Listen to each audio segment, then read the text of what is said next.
The City of London, or the Square Mile as it is often called, is one of the world's major financial centres.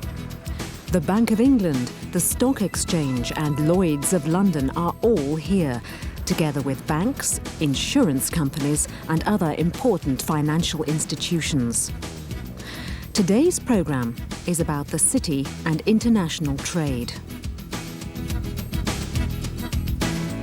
We learn about invisible exports and about investment banking. A businessman visits the London Chamber of Commerce to find out how to start exporting his products. We hear about the extraordinary volume of activity going on in the City of London. And we take a closer look at a documentary letter of credit.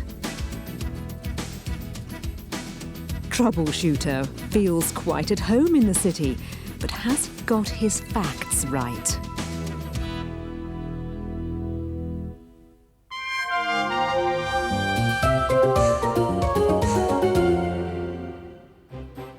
Lloyd's of London is world famous for insurance. Nick Doak is the manager of media relations. Lloyd's origins go back over 300 years. To a time when the only established form of insurance, in the world anywhere, was marine insurance.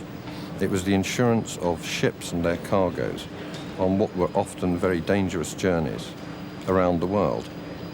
Lloyd's List is the oldest newspaper in the world. Its origins were those of a news sheet that was put out at the time of Edward Lloyd's coffee house, the beginning of Lloyd's itself. Lloyd's started as a market of individuals offering insurance. There were no insurance companies at that time. And from that, it has grown into the very sophisticated market that it is today. Invisible exports are all about international trade. They move the money around, which makes international trade possible. Currency transactions, futures transactions, the purchase of insurance to protect international trade, and also, of course, the banking transactions which pay the money for goods and services. Between 1985 and 1995, in those 10 years, Lloyd's alone contributed £18 billion to Britain's balance of payments, and the rest of the insurance industry in London probably contributed about the same. Many things in insurance can be predicted. From the records, you can get a fairly accurate idea of how many cars are going to crash, how many houses are going to catch fire, and the average length of a person's life. You cannot predict a catastrophe. If you could predict it, it wouldn't be one.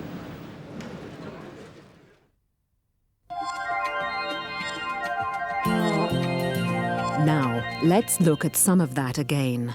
First, focus on facts. How old is Lloyd's of London, and what kind of insurance did it deal with first?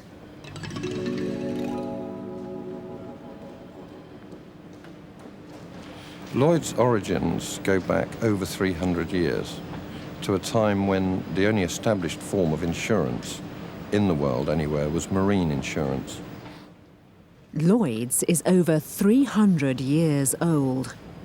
It dealt first with marine insurance, the insurance of ships. Next, what is Lloyd's List? Lloyd's List is the oldest newspaper in the world. Its origins were those of a news sheet that was put out at the time of Edward Lloyd's coffee house, the beginning of Lloyd's itself. It's the oldest newspaper in the world, and Edward Lloyd's coffee house was the place where Lloyd's began. Next, some vocabulary. Invisible exports is the term used for the export of services rather than goods. What does this include as far as the city is concerned? Currency transactions, futures transactions, the purchase of insurance to protect international trade. Currency transactions. Futures transactions. The purchase of insurance to protect international trade. And also, of course, the banking transactions which pay the money for goods and services. and also the banking transactions which pay the money for goods and services. The balance of payments is the difference between payments into and out of a country over a period of time. It includes invisible earnings, like those of the insurance industry.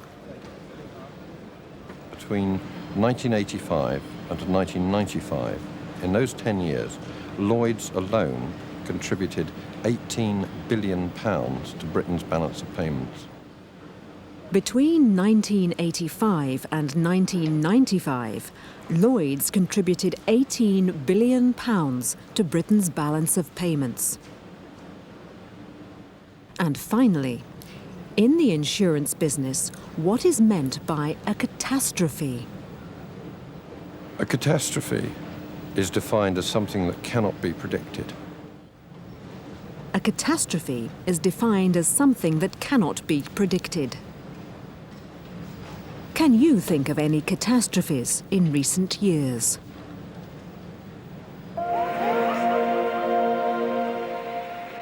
Deutsche Morgan Grenville is a major city investment or merchant bank. It has the largest trading floor in Europe. Jez Farr is the communications manager. Investment banking is for companies, usually international companies that wish to borrow large amounts of money. Foreign exchange is essentially moving money around the world, changing it into various currencies, and is probably the largest, the highest volume business in investment banking. When a company wants to go public, that means it's listing its shares on a stock exchange, and those shares are freely available to anybody who cares to buy them. Futures and options are used in the foreign exchange market when a company needs to borrow money or is expecting to receive payment, for example, in a currency other than its own. To ensure that it doesn't lose money from when the deal is completed to when the payment is made, an option would be putting down a small amount of money to buy the option which would entitle them to buy a currency at a certain exchange rate. A future is similar, except they must buy the currency at an agreed future exchange rate. There are also other investors who play the foreign currency market. And sometimes these people are called speculators because they do not have a traditional corporate need for the currency. They are playing the currency markets.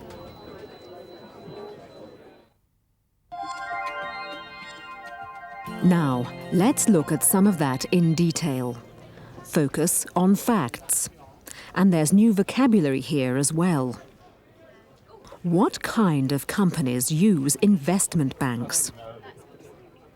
Usually international companies that wish to borrow large amounts of money. International companies that wish to borrow large amounts of money. Foreign exchange is perhaps the highest volume business in investment banking.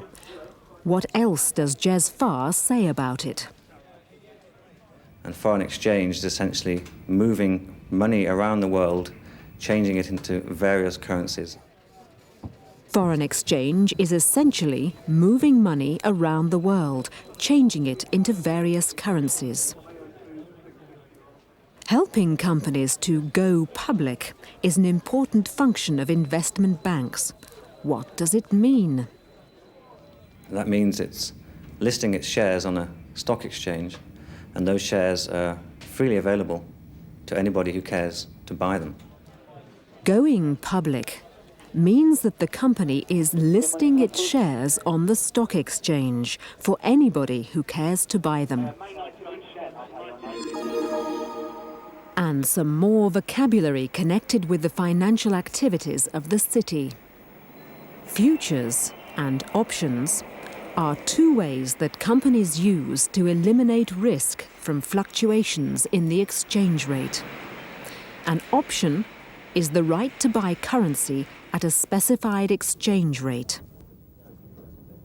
A future is an agreement to buy at that exchange rate. And finally, people who play the foreign currency market.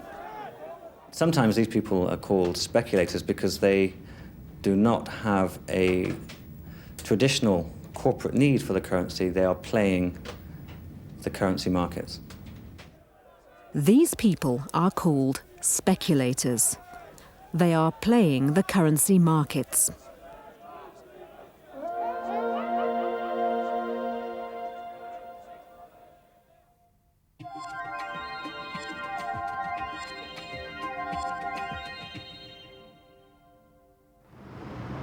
Also located within the city, the London Chamber of Commerce gives help and advice to people in business. Peter Bishop is head of the International Trade Department. Good morning, I'm Peter Bishop. Today, he is meeting a businessman, John Reed, who is new to the export business. It's our first major export order, and I need to take advice on how to handle it. I was told that you could help. And where are you exporting to? Well, to the USA. We were at the New York gift show recently, and there was a lot of interest shown in our products. So now we have a distributor based in Boston who will import directly from us. First, you have got to know the US regulations with regards to your product. There are very strict health and safety standards there, so much so that if you don't comply with them completely, your goods will get turned back at customs. And where can I get hold of the regulations? We can supply you with a copy, or you can get a copy at our bookshop downstairs. And as regards the Made in Britain label, I understand that there are regulations concerning this. But I'm not at all clear about it. There are a number of issues here. Firstly, are the materials sourced in the UK, or do you buy in from abroad? If you buy in from abroad, what manufacturing process has been undertaken before you re-export the goods?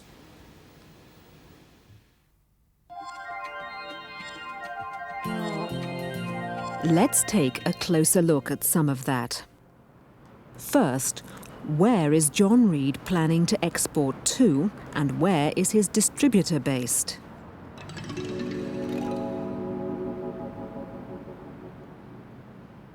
Well, to the USA. We were at the New York gift show recently, and there was a lot of interest shown in our products. So now we have a distributor based in Boston who will import directly from us. He's planning to export to the USA. The distributor is based in Boston. Next, focus on language forms. Some English verbs, like tell and inform, can be used in a personal passive form. Listen to John Reed. And I need to take advice on how to handle it. I was told that you could help. I was told that you could help. He could also say, I was informed that you could help. Next, some vocabulary. There are certain things that John Reed must know. First, you have got to know the US regulations with regards to your product. First, he's got to know the regulations. But which regulations? There are very strict health and safety standards there. Very strict health and safety standards, and exporters must comply with them. That if you don't comply with them completely, your goods will get turned back at customs. If you don't comply with them completely, your goods will get turned back, that's a phrasal verb, at customs. And what about the Made in Britain label? There are a number of issues here. Are your materials sourced in the UK, or do you buy in from abroad? Are the materials sourced in the UK, or do you buy in, another phrasal verb, from abroad?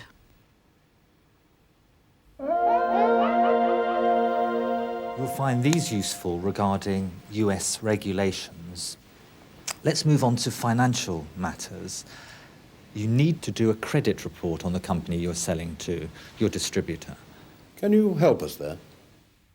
It's a large order. You're probably going to need pre-shipment finance. Have you thought about that? I had thought of approaching my bank for an overdraft.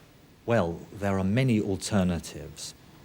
One that you should think about is factoring, which could take a load off your shoulders. It's when a firm of factors takes over your invoices, you pay them a fee which represents a percentage of the invoice value, but you get paid straight away. I need to know which currency to invoice in, pounds, sterling or US dollars. Should I sell forward? What does that mean exactly? It's to do with currency fluctuations. It's a question of whether the pound will go up or down against the dollar. And obviously there is a potential risk for you here. Selling forward means that you're not at risk when exchange rates fluctuate. As regards payment mechanisms, you could choose the collection method, which involves bills of exchange, but the documentary letter of credit is the most secure form of payment. Could you explain how it works? Basically, a letter of credit enables you to draw payment through a bank, provided stipulated documents are produced. For example, bills of lading, certificates of origin, and certificates of insurance, as well as your invoice. I see.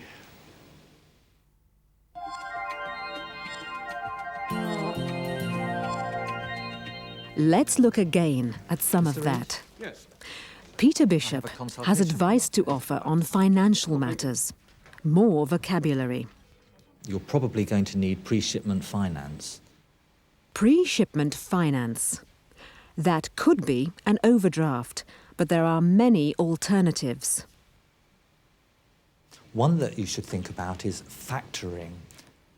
One that you should think about is factoring. Finally, regarding payment mechanisms. One possibility is the collection method, which involves bills of exchange. But the documentary letter of credit is the most secure form of payment. The documentary letter of credit is the most secure form of payment. And we will hear more about that later.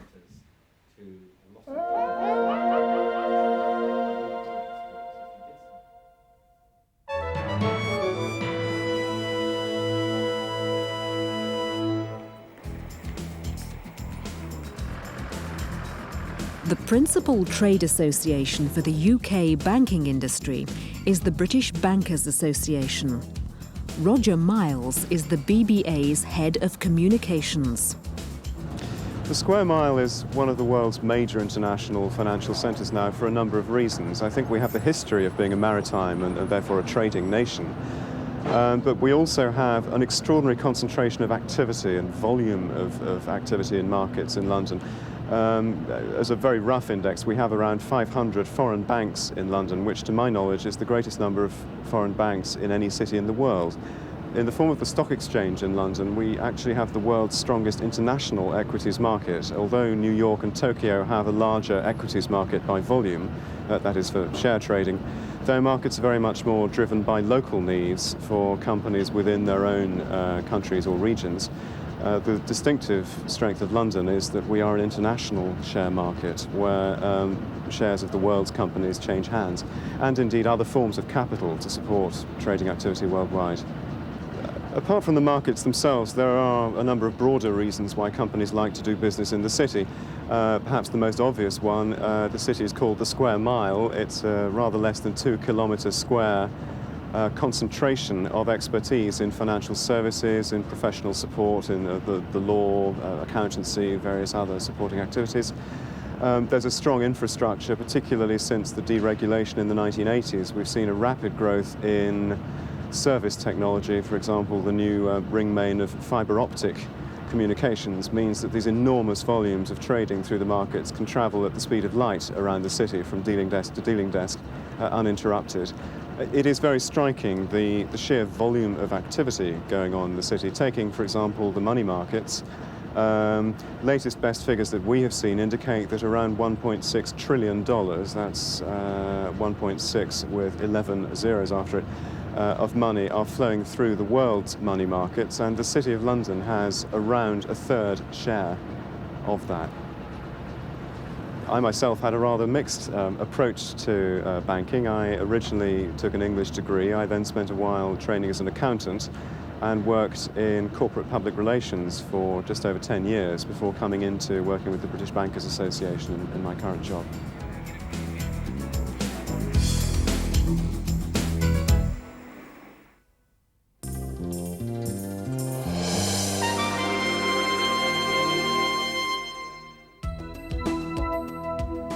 A documentary letter of credit is the most secure form of payment for an exporter.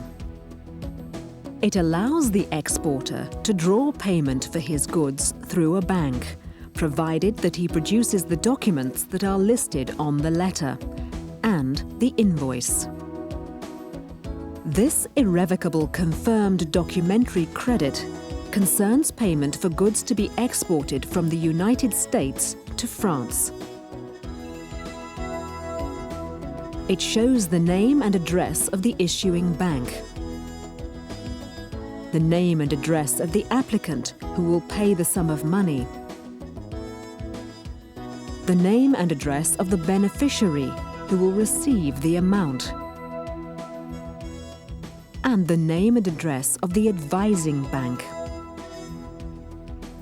It indicates the expiry date for presentation of the documents. After that date, the letter is no longer valid. And it shows the sum of money to be paid. Below this is a list of all the documents which must be presented in order to receive payment.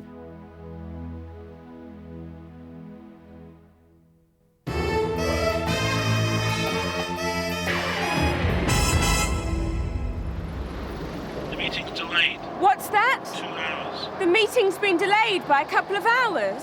His name's Troubleshooter. I see. He's a high flyer. Yes, I know you want someone really special. A high flyer. Carrying rolled umbrella. What's that? Oh, he'll be carrying a rolled umbrella. Oh, I think I see him now. Troubleshooter, I presume.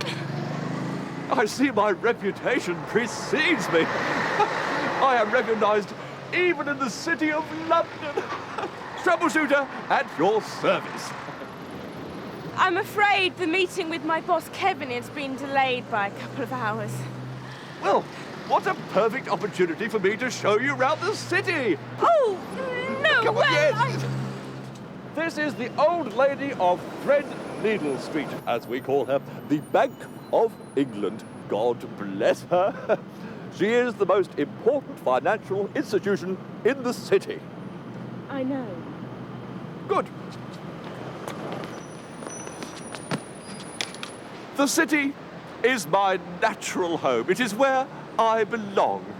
I am, in fact, your original city slicker. I feel as if I'm coming home.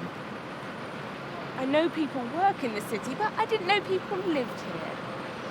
I have my own mobile home and office. Molly, my van, who is giving me a good deal of trouble at the moment, she keeps breaking down, which is why perhaps I should look for an office in the city.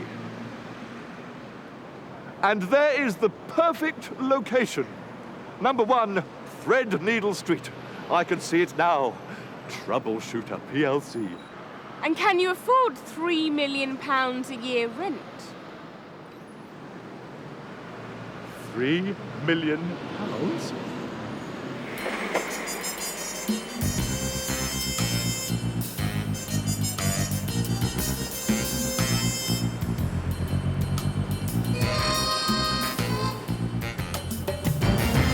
Lloyd's of London. The building looks to me like the insides of my old mother's gas boiler. Actually, that is an award-winning piece of architecture. Lloyd's insures spacecrafts, satellites, oil platforms. Good heavens, is that the time? Do you fancy a spot of luncheon?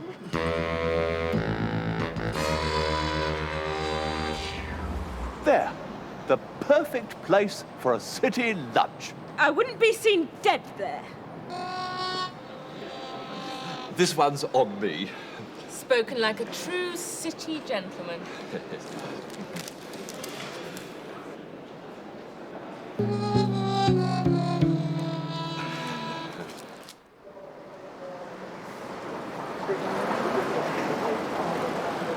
Here we are in the financial district, one of the great financial centres of the world. This 1 square mile, the Royal Square Mile, you'll find over 500 foreign banks. And if we look to our left-hand side, we see the Bank of England there. Those walls are 11 feet thick. That's where we keep our gold reserves or gold bullion. And I would urge you to look at the famous dome and just imagine what it was like during the... This is Westminster Abbey. No, it's not. It's St. Paul's Cathedral, actually.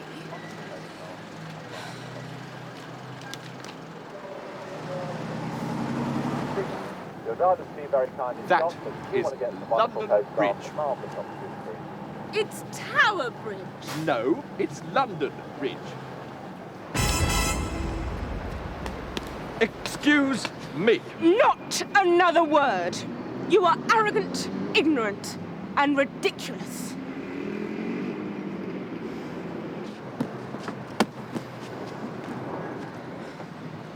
Kevin, we'll be there in a couple of minutes.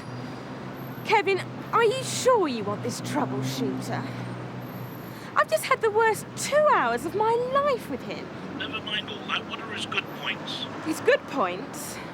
Well, he did buy me lunch. He's thick-skinned, and nothing seems to upset him. He sounds like the guy for us. Bring him along. Hurry. Kevin, are you sure he's the kind of man you need? Absolutely.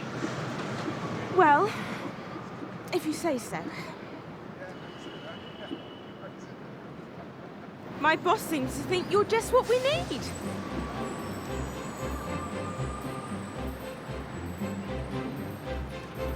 I've obviously been seeing you in the wrong light. Evidently, my dear young lady. But I am a professional and a natural high flyer. Troubleshooter is going to make a name for himself in the city.